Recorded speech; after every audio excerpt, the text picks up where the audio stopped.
Thank you. Thank you, Mina. W. All right, the darkest moments in TV history, YouTube's darkest videos. Let's do this one. Unk, you see the clip video did well? Yes. Oh, that being said, before we do this, chat, look at this. Are you guys ready? Are you guys ready for this? Are you guys fucking ready? 21K, baby! It passed fucking 21 fucking K!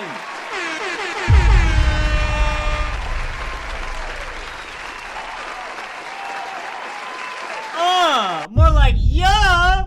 Fucking 21K up in this bitch, bro! Holy shit, dude! Let's fucking go! It's still going, bro. It's still fucking going, dude. 21K in 3 weeks, 19K in 1 year. We on it, bro. We fucking on it. Alright, let's lock in, chat. Wait, what did it say? The following video contains scenes that may be upsetting and disturbing. Topics include suicide, murder, child abuse. Is this too much, chat?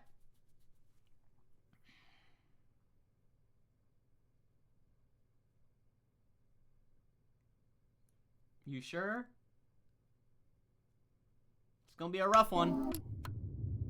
It's December 4th, 2003.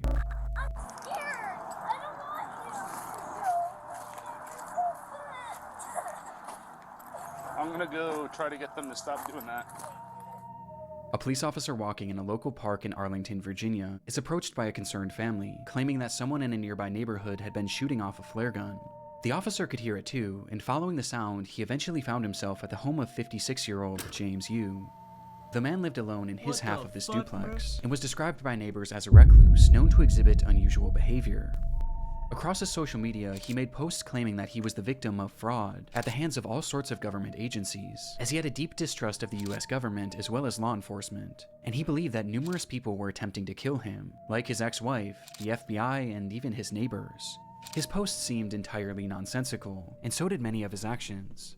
In the months prior, he had covered up all of his windows with garbage bags and aluminum foil, and he even wrapped his trees in toilet paper. And though these actions are entirely harmless, on this day, things were becoming far more troubling.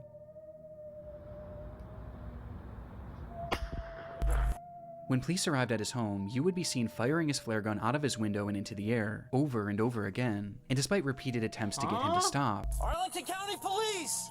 Stop shooting the flares! Mr. Yu!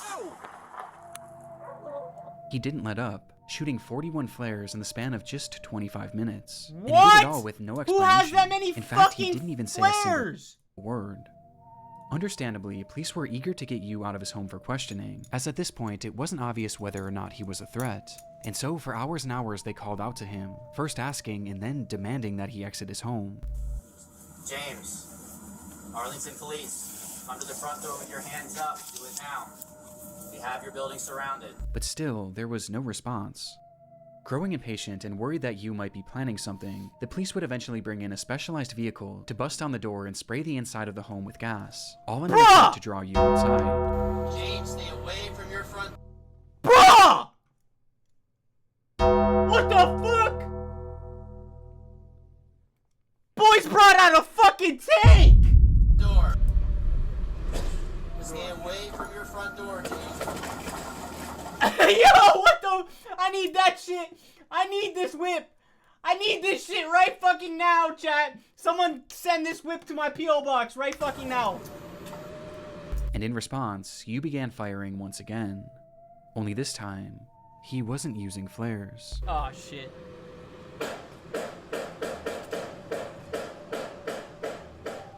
That sounds like a paintball gun, bro. And instead, he was now yielding an actual gun. What the fuck kind of gun sounds like that?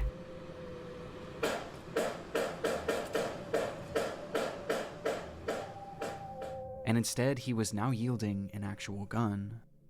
Thankfully, none of these shots connected, but with the situation becoming increasingly dangerous, the officers decided to fall back, as they carefully came up with a new plan for apprehending Yu.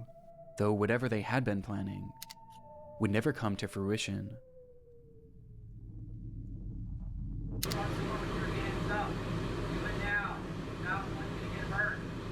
Them boys got there at 6 a.m. Look at how light it is now, bro.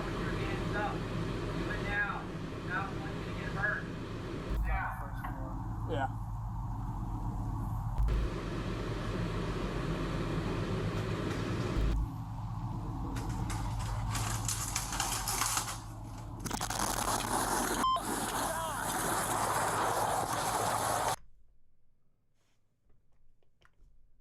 Excuse me?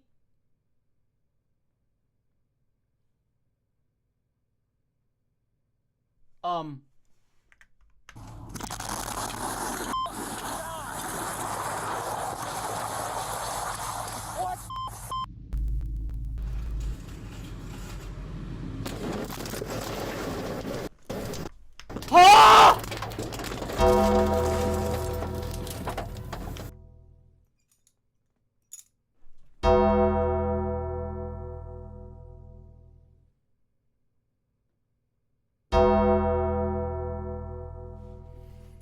Wait, change it back to just chatting. I think reaction's an actual game. Just do just chatting. Bro, what? This motherfucker put C4 on all corners of this fucking house. In a split second, the home was gone, as a massive explosion rang out from inside the house, reducing the entire structure to rubble. Inside the house, Yu had stored 55 gallons of gasoline in his basement, which he saved for that moment to ignite with no warning and no explanation. Based on the footage, it's been theorized that Yu's actions were an attempt to lure police into his home so that he could then set off this explosion and take them all out along with his neighbors, as he genuinely believed that both good parties try. Good fucking try, bro. That did shit nothing. were conspiring to kill him. Though somehow, when the smoke cleared, no civilians or police officers had so much as been injured. Good fucking shit! Yep, the plan really worked out for you! Good fucking shit, bro! Are you fucking That was kidding found me? in the rubble was the remnants of a single body. Though for a moment, this wasn't the end of James Yu's story.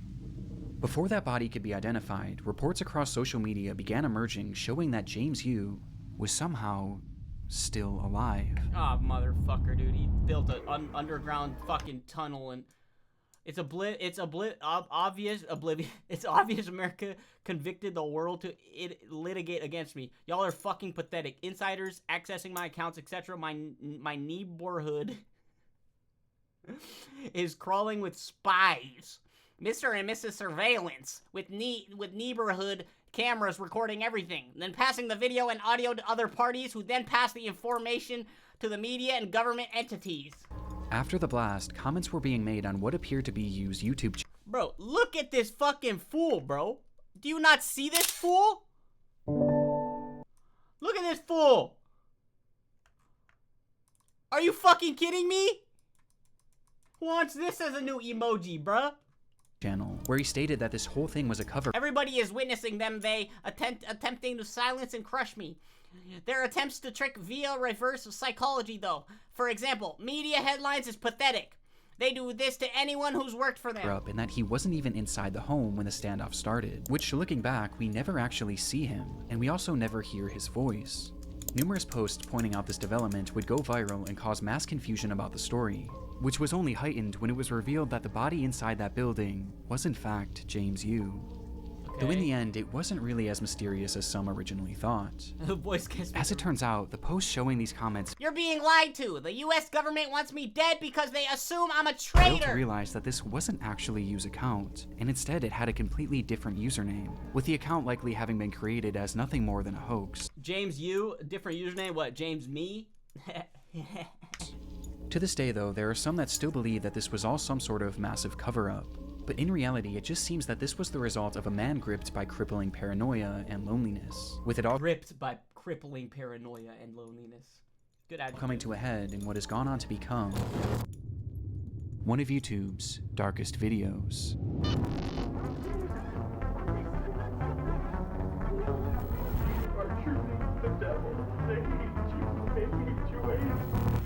W Nick.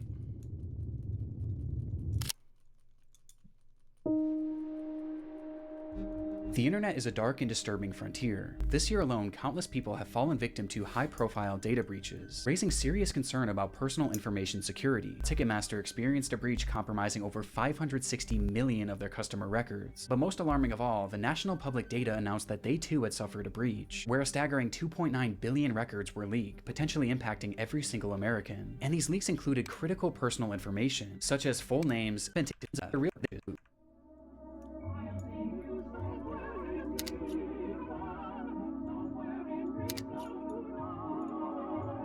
Huh? There was really nothing else like it. Have you been leaked, Unk? Yes, I have.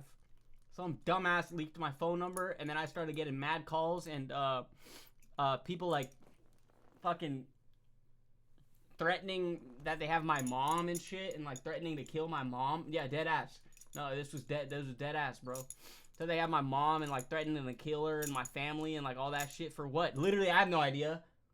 Some dumbass had my number and found it and fucking leaked it, so I had to This change obscure that shit, 27,000 square foot structure allowed visitors to enter into what must have felt like Wanted, another like, money and dimension. shit, bro, It was like- an exhibit called Bro, like, I ain't that fucking rich, so relax, bro. What, you want fucking $10 from me? Fuck. Dream Space, and was the creation of British artist Maurice Agus, a 74-year-old artistic visionary obsessed This guy already looks like he's fucking biting his victims, bro. with the idea of creating large-scale surreal environments. And this Yeah, you was want his some magnum cup opus. noodles? I got you, bro. The structure was inflatable, akin to a massive bounce house, and once inside, guests were confronted with a labyrinth of brightly colored walls and cells, twisting and turning into some sort of surreal maze that patrons were told to lose themselves in. This piece of art premiered back in 2004, and due to its inflatability, it was actually built to travel, making stops in major cities in the UK, before it was eventually set up at Riverside Park in Durham on the 22nd of June, 2006. The very next day, 68-year-old Elizabeth Collins would visit the area with her husband and her daughter, as well as her You're really gonna visit the area when you have fucking memory loss? Okay, I'm just assuming here, okay? I'm assuming. Okay?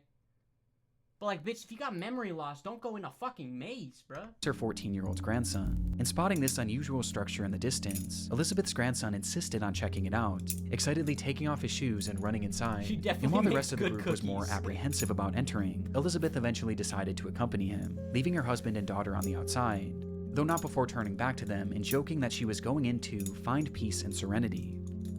Outside, Elizabeth's husband and daughter sat at a nearby table and enjoyed a cup of tea whilst conversing about the events of the week, only for the man to turn his head Unk has memory problems. Wait, why are you saying that? I didn't mention memory like at all. and noticed that Dream Space was slightly moving, to which he excitedly said, Huh? "Oh, it's a ride, it's a ride. I wish I had gone on it." The daughter then turned her head to see the structure as it began to rise up off the ground, Uh-oh. to which she chillingly responded, "It's not a ride." Helium. Oh, nah. Oh, they're inflating that bitch and it's gonna blow up, bro. Oh, nah.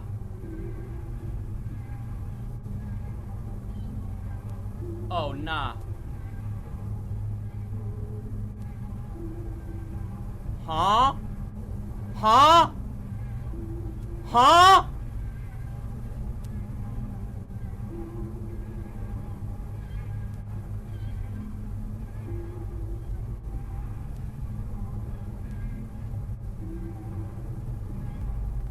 That's someone! Look at this fucker!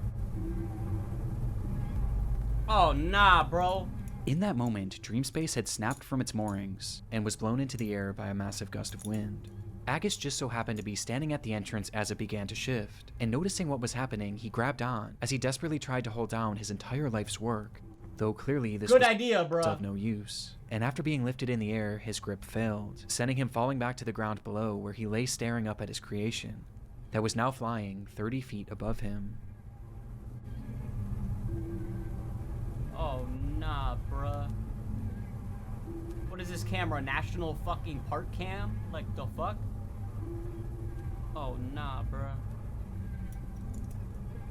Oh, nah, bro. Inside, there were as many as 30 people who were now being thrashed around this giant inflatable structure in a scene mean that I giant truly can't inflatable even ride? imagine. The claustrophobia of it, the dizzying colors, the screams. It's genuinely one of the most horrific scenarios I've ever heard. The inflatable structure was airborne for well over a minute, folding into itself before finally crashing back down into a parking lot, leaving behind what was described by witnesses as a field of bodies. Worst of all, the majority of those in attendance were families with small children, with one 7-year-old girl recounting her experience, saying, "It was very scary and people were screaming. I saw a lady clinging on and then falling out, and then she was lying on her back with people around her. I think she died." This lady was most likely 68-year-old Elizabeth Collings, who had been ejected from the structure when it was in the air, with her injuries being catastrophic and unsurvivable. Of all the others now sprawled throughout this field of grass, most were left injured but thankfully not in serious condition, though this wasn't the case for 38-year-old Claire Vermege, who had been inside during the accident with her 2 children, and despite her kids surviving, she was sadly not so lucky, with Claire and Elizabeth being the sole fatalities of the incident. The video is terrifying, and though Wait, it's the soul fatality? easy to say that this could have been so much worse, considering how many people were in Dreamspace at the time, the consequences were still catastrophic, as it devastated 2 families, and likely left many others at the scene traumatized for life, especially the young children. But how could this have happened? Well, that day was particularly warm, which likely caused the air inside the structure to expand, causing a hot air balloon-like effect, which was then exacerbated by sudden strong gusts of wind, which eventually caused the structure to go airborne, as in the end, it just wasn't properly secured for the conditions. Hot air balloon, more like a fucking hell balloon. Nico King, the kid from my live is back on. Oh my gosh, not again. Live, end of that shit. For the incident, Maurice Agus was arrested for deep. Oh god, guys, she's on TikTok live, and this guy who's in a psych ward keeps joining her live. Manslaughter, though he would ultimately only end up paying a small fine, as he vowed to never create a large work again. Just a few years later, in 2009, Maurice Agus would pass away, with his legacy forever being defined by this devastating footage. And it turned into years? Oh my gosh. Happy birthday to you. Happy birthday to you. Happy birthday, Serena. On October 2nd, 2006, police entered the home of 31-year-old Elaine Campione, where inside they found the woman speaking incoherently. Next to her was a VHS camera, depicting a series of disturbing events that had transpired within the home over the previous months and days, with the footage eventually finding its way on Yes! Yes! Yes, bro! Let's go! Let's go! New emoji! New emoji! Let's go, bro! You got approved! Hi, Serena. It's August 8th, 2006. Happy birthday to you. Happy birthday to you. The tape starts with Elaine pointing her new camera at her daughter Serena. It was her 3rd birthday, and to celebrate, Elaine had left a brand new bike in the living room. What is it? It's a bike. Days later, the footage continues, showing language, Serena once again English. as Elaine asks, How does Mama love you? This much. Oh, I love you more than that. How much does Mama love you? Elaine then shows her other daughter Sophia, who was just a baby, before I love you. Elaine then shows her other daughter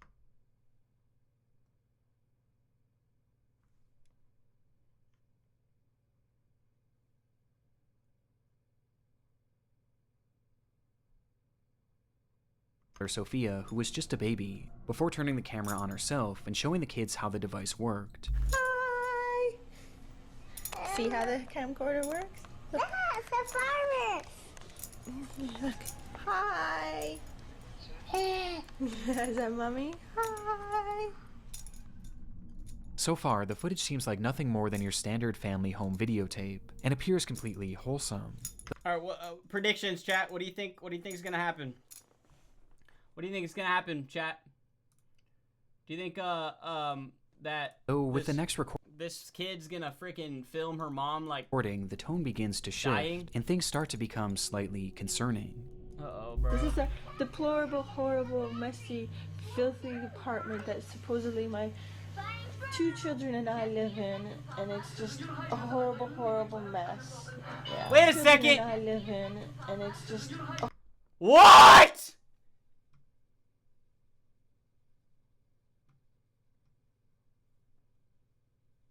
I mean, it's for the kids, so they don't open that shit. Like, how much you bet she fucking locks them bitches in there, bruh? horrible, horrible mess.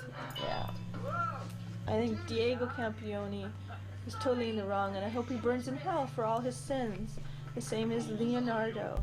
As Elaine shows the camera What? her home, she begins joking about how they are living in deplorable conditions, before randomly calling out 2 men who she says she hopes burn in hell, all while her children are in the same room. She starts to grow more and more agitated. All I wanted to do was take care of my 2 little girls and live happily ever after the 3 years of physical, emotional, and mental abuse that I endured tremendously by Leonardo Campione. Bro, relax! You're filming some good old quality family time, bruh! You don't gotta fucking go into details and shit, In bruh! the past year, from Anna and Diego Campione, the mental and emotional abuse. Outright saying that she was abused by a man named Leonard Campione, who happened to be her ex-husband and the father of these children. And she goes on from there, with each moment clearly making the kids more and more anxious. And I want justice to my family for what they have all done to us. I cried out for help. Should have Relax! charged him for the assaults he did to me. Eventually causing Elaine to snap out of it and stop the camera. And my poor 3-year-old, I did everything to protect. And what are you saying, Sophia? What do you want? The video then skips forward once more, with this footage being taken just days before the police were called, showing Serena coloring on the floor as Elaine asks, Who loves ya? Mommy. Who loves you the most? That much? Oh, I think I love you more than that. The scene that unfolds next was recorded on that very same night, just hours later. Uh-oh. Recording this because Leo and there. Are you happy? Everything's gone. You wouldn't give peace. You wouldn't tell the truth. You didn't care about our babies. You didn't care about me. You cared about yourself. All you did was hurt us.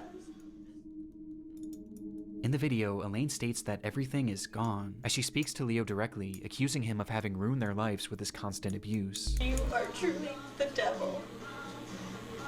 And I hate you. I hate you. I hate you. I hate you. I hate you. I hate you. And I want you to know how much I hate you. Disturbingly, the children were nowhere to be seen in this footage, with Elaine eventually addressing them by saying, God believes me. Huh. Seems like Leo got the fuck out of there real quick. Wonder the fuck why. God's taking care of them now. They're protected by God. Thank God. Thank Him. Because there's no way I could have them with you. Nothing's good enough for you. It has to always be your way. Well, they're good. And you can have it your way. Your wife and your daughters are dead now. We're all in heaven. Hold up, what? According to Elaine, Huh? not only were her children gone, but she was too. She stops the recording soon after. Despite saying this, the camera would actually start up one more time, where Elaine describes how she was still alive, despite having attempted to OD, which prompted her to call the police. When officers arrived at the home, both Serena and Sophia were found laying in her mother's bed, holding hands, and wrapped tightly in rosaries. Oh no. Neither of them were alive. 2 nights prior, and directly before filming this message, Elaine had brought them both into the bathroom, as it was time for their nightly baths. And once in the tub, she told them to play a game, one where they would place their heads beneath the water and blow out bubbles. When they did this, Elaine held their heads down, and she didn't let go until she was certain they were gone. This footage is some of the most disturbing that I've ever seen. Burn this woman. Burn her. I mean, she's dead already, but fucking burn her body. And, bruh, are you fucking kidding me, dude? What kind of psycho bitch does that, bro? We get a glimpse into Elaine's descent into madness in the moments directly before she stole her children's lives. But all of this Execute her again. Shoot multiple bullets into her skull again. OD her again. leaves one obvious question. Why? Well, it was noted during her investigation that the abuse she alleged from her ex-husband Leo seemed to be very real and well documented over the years, leading to Leo not being able to see his children for over a year, with this causing the two to separate, which is when Elaine's mind began to deteriorate. She began believing that people were following her and were going to kill her, with this fear of people eventually shifting to a fear of aliens, as she claimed to have seen them on numerous occasions, believing they were following her. Because of this fear, she refused to let her children out of her sight, not even allowing her own parents to look after them, causing her to become so attached to these children that she genuinely began to believe that they were all one entity, which made things incredibly concerning when she became suicidal and eventually attempted to take her own life. Despite Leo's more than troubled history, he had supposedly turned his life around in the years leading to this footage, and was eventually allowed to start visiting the children on a limited capacity. And seeing the children and seeing the way their mother was behaving, he began to grow incredibly concerned, and eventually attempted to gain full custody. And it was this bitter custody battle that seemed to be the ultimate factor that led to Elaine ending the lives of her children. God's taking care of them now.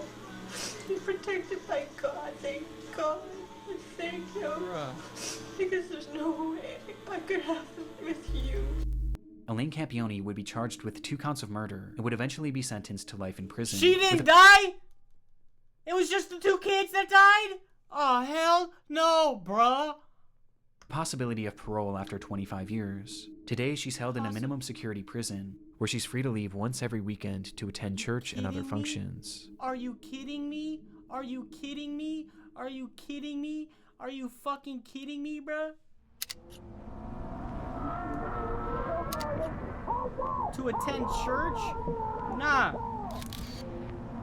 On April 18th, 2010, a 39-year-old man named Gavin Collins was released from the HMP Ranby prison in the UK. His freedom would last less than 24 hours, as the very next day he suffered a severe mental breakdown, the result of which was captured partially across several video recordings that later appeared on YouTube. This is the story of his rampage. Who the fuck is this guy? It began at approximately 9 a.m. in the city of Nottinghamshire when Gavin left his home. As he walked down the sidewalk, those in the area reported him acting strangely, muttering to himself that he was Jesus and that he was invincible. Alright, buddy. Without warning, he then turned his attention to a who claims he's Jesus is sick. Random home, which he forcefully entered, stole a man's car keys, and took his vehicle, taking off with no apparent destination. Inside the car, the owner just so happened to have 2 cameras, one being a standard dash cam and the other facing inside the vehicle, giving us a look at Gavin and his apparent mental state. This is me. Jesus Christ, I'll show you how good a eyesight I've got. Hey, don't need this. Come on, let's go, bro. Talk, getting rid of all that crap is. Let's go, let's go. Just at a glance, it's obvious that Buddy's in Forza 5. Buddy's in Forza Horizon, dog. He's fucking... Gavin is completely unhinged. For some reason, he was utterly filled with rage, ripping off the rearview mirror and yelling obscenities and incomprehensible threats at no one in particular. I'm enraged! I'm Jesus! I'm descendant of God! And you lock me up! Watch this! You... Watch this! Let me put on my seatbelt! And most concerning of all is the speed in which he's traveling, as he starts driving faster and faster, swerving in and out of cars as he passes through busy residential areas, as he reaches speeds that have been estimated to be anywhere from 85 miles an hour to well over 120. Watch this now! I'm getting stronger and stronger by the second! Dude, But fucking somehow, Goku! despite countless close calls, every time he avoids collision. At least for the time Dude, we got GTA 6 before GTA 6. being.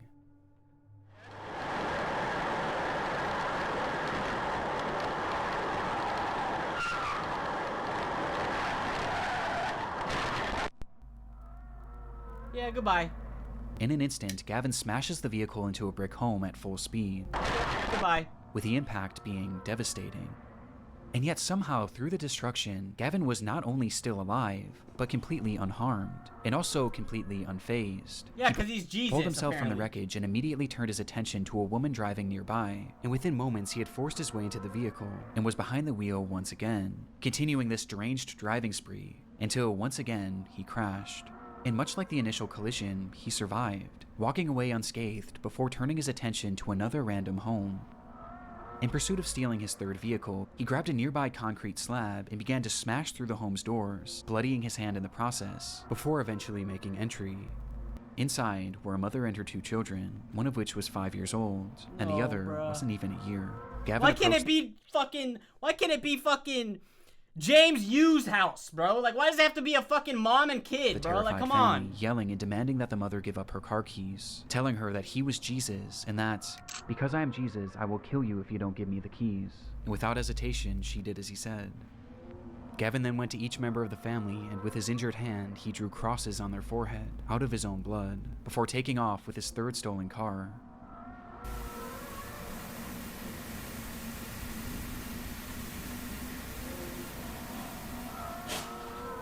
Once again, Gavin was driving manically, though this time he was even more reckless, crashing into a brick wall and then a cop car, before setting his sights on a pedestrian. While speeding through a neighborhood, Gavin would see a man standing innocently near a bus stop, and for whatever reason, the sight of this man enraged him, causing Gavin to slam on the brakes. This man is in GTA 6 before GTA 4. And reversed the vehicle, stepping on the gas as hard as he could, and crashing directly into him, leaving him lying there with devastating injuries. Gavin quickly exited the vehicle and found the man lying motionless on the ground, prompting him to shout, "I've killed him. I've killed the devil." Minutes later, Gavin would crash yet another car into yet another home, though this time the police weren't far behind.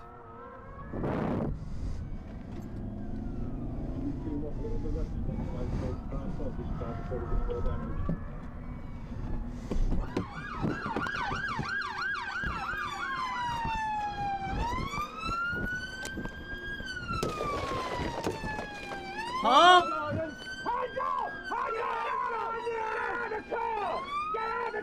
This way. Get out me mom's car! I'll get him out. Oh no! Get rid of that. Get rid of that. Don't let me! Bro, shoot his ass! I don't give a fuck, bro! Get those tasers fucking holstered and fucking shoot his ass, bro! Don't move! Get him up! Get him down! Finally bringing his disturbed driving spree to an end. The man that Gavin had struck was 87-year-old Terry Radford, a retired teacher whose injuries were catastrophic, with the man passing away soon after. According to his family, Terry was an incredible grandfather, father, and son.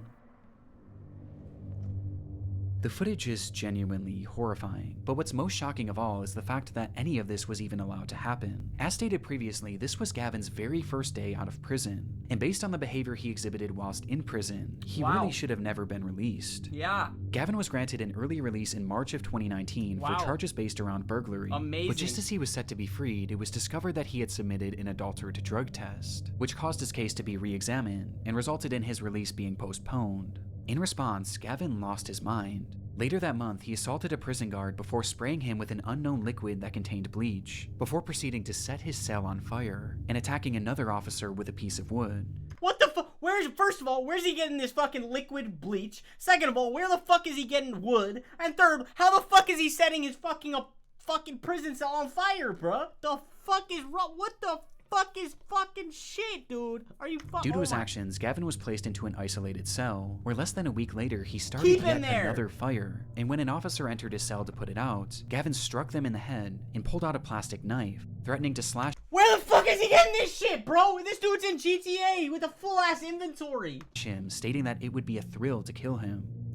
Gavin's stay in prison clearly hadn't rehabilitated him. In fact, it seemed to have made him more violent than ever before, and more mentally disturbed. Though shockingly, despite all of these additional crimes, Colin's release would go on to be approved less than 2 weeks later, with Gavin being set free on April 18th, that judge! And within just 24 hours, Terry Radford would be brutally killed.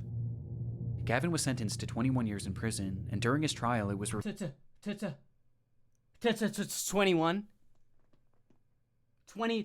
21 years? That's it? That's it? Are you fucking kidding me? revealed that no drugs were found in his system, and instead this all seemed to be the result of some sort of psychotic episode that just so happened to be captured on camera in one of YouTube's darkest videos. Alright,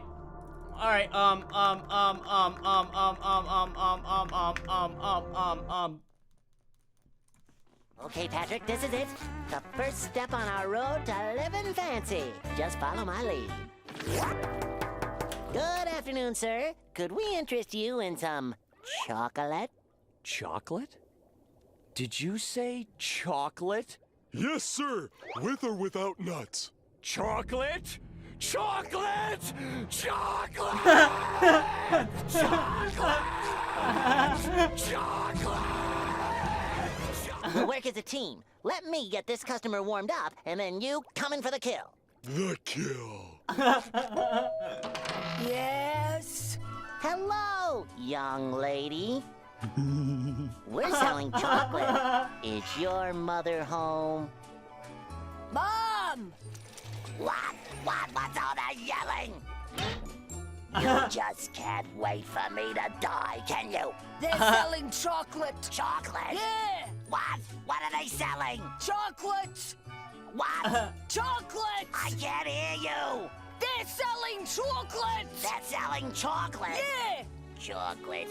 I remember when they first invented chocolate. Sweet, sweet chocolate. I always hated it. Oh, but this chocolate's not for eating. It's for... You rub it on your skin, and it makes you live forever. No. Live forever, you say? I'll take one. Come on, you lazy Mary. Stop rubbing me with that chocolate. I hate you. No, don't hurt us. No, please don't hurt me. Finally! I've been trying to catch you boys all day! Now that I've got you right where I want you, I'd like to buy all your chocolate.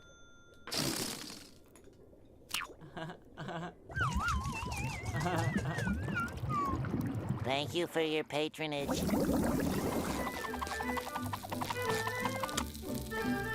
Pick up order! Alright, chat. We're at end stream. W stream, W PO box opening, W Photoshop, W GeoGuessr, W everything, W fucking stream for real. I'm gonna end stream right here though. W 3-hour stream, W stream. I love you guys. Flex clip all of this. Unk being a little bit acoustic, yeah, a little bit. Flex clip all of this. K-Night clip all of this. W ass fucking video. I'll make a PO box opening video for YouTube. And it'll be a short one, but, you know, short videos are fire. But you guys are great. I fucking love you.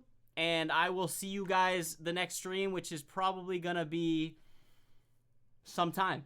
So, I love you guys. I'm going to play Ho I Hate to end it. Or actually, no. I'm going to play fucking Brainstorm. I love you guys. I'll see you guys next time. Big W's. Big W stream. I'm going to go eat some chocolate. Peace out, my guys. 1, 2, 3, 4.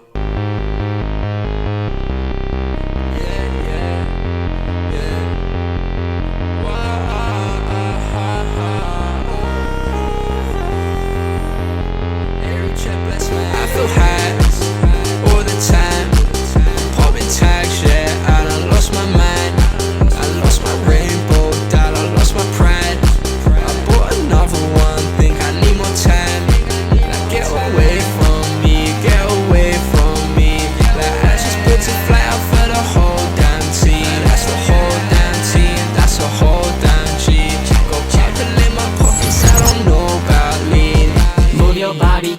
Go ahead, girl, drop it low. Yeah, she do Pilates. That's why she got all the low. You know I love hibachi. Let's go out and chop it up. Let's go out and have some fun. Let's go out and fly like doves. Yeah, but I don't want you falling in love with me. I don't want you falling in love. Yeah, cause I don't think that I got enough in me. I think that I ran out of love. But I've never run out of the money, never run out of the weed. Just wanna sit down and roll up, I've had a hell of a week. Just wanna sit down and roll up. I don't really got time for love. I told my baby that I got a money problem, we spending cash too much. I told the house that we got like 20 choppers, we gon' put them all in the Dutch. I told the gang that I brainstorm, me and T2, I'm whipping on the crush. I just been